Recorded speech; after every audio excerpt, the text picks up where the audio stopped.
MC? Ouais. Tu sais ce que c'est toi la transparence de la vie publique? Bah oui, tu te souviens pas ce qui s'était passé avec Cahuzac, ancien ministre du budget? Bah, il a détourné de l'argent sous prétexte de payer les études de ses enfants. Et depuis, le président il a décidé d'agir et il a mis en place, depuis octobre 2013, une loi promouvant la transparence du patrimoine de nos élus. En gros, tu peux avoir accès en ligne à leurs actifs et sur le site de la haute autorité, c'est accessible pour tous.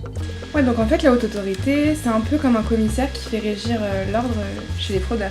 Exactement, son rôle est d'inciter nos responsables publics à développer une certaine culture déontologique. Je pense que les Français connaissent ce terme de transparence publique. On a qu'à leur demander. En fait, on a des petites questions sur la transparence publique. Savoir la transparence publique, vous savez ce que c'est? Non. Non, je pense pas. Est-ce que tu penses que les lois qui obligent les élus à publier leur patrimoine, elle est utile et respectée? Utile, pourquoi pas, respecter, ça, non, je pense pas. Elle est utile, mais elle n'est pas respectée. D'accord. Bah oui. Et pourquoi, selon vous, elle n'est pas respectée? Bah bien sûr, moi je sais pas, je gagne 2 millions d'euros par an. J'ai peur de... Hein? De vous faire taxer? Bah bien sûr. Et vous pensez que c'est la... Bah, sur les 2 millions, qu'est-ce qui va rester? T'as pas d'autres exemples d'élus qui ont fraudé en France? Bah si, t'as Balkany, maire de Levallois, t'as même Macron qui a, lui, avec son patrimoine, l'a mal renseigné et donc a fait baisser son impôt sur la fortune. T'as aussi Yamina Benguigui qui, elle, a été la première victime de la loi.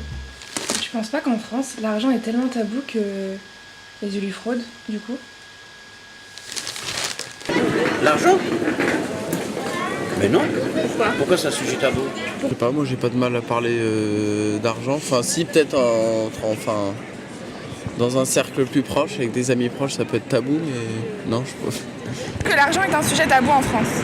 Oui. Pourquoi? Parce que dès qu'on en parle, parce que personne ne veut en parler. Mais pourquoi ils veulent pas en parler? Ça doit déranger, je pense. Et c'est quoi qui leur dérange? Le fait que les autres sachent ce qu'on gagne. Est-ce que vous me diriez combien vous gagnez si vous gagnez de l'argent? Mais comment c'est possible de nos jours de frauder? Bah tu sais, les choses changent, t'as les data ou les données, comme on dit en français, elles deviennent de plus en plus publiques et l'État il joue un rôle important dans cet acte civique. Le Premier ministre il a d'ailleurs créé le service Étalab et qui rassemble, trie et met en ligne les données des établissements publics, des collectivités territoriales et les citoyens comme toi et moi ils peuvent le réutiliser librement. En France, la fraude fiscale équivaut à 45 milliards d'euros, soit presque le montant des recettes de l'impôt sur le revenu. À l'échelle européenne, la fraude représente tout de même 2% du PIB des pays membres. Étalab, c'est le service du Premier ministre qui s'occupe de l'ouverture des données, du gouvernement ouvert, de la data science.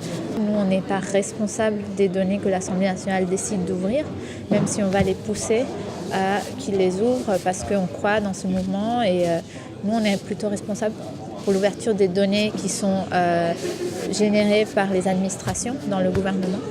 Il y a parfois des blocages culturels aussi, de se dire qu'on va être exposé, les gens vont pouvoir regarder dans nos données qui aussi ne sont pas d'assez bonne qualité. Ah mais c'est là-dessus que la haute autorité puise ces infos alors?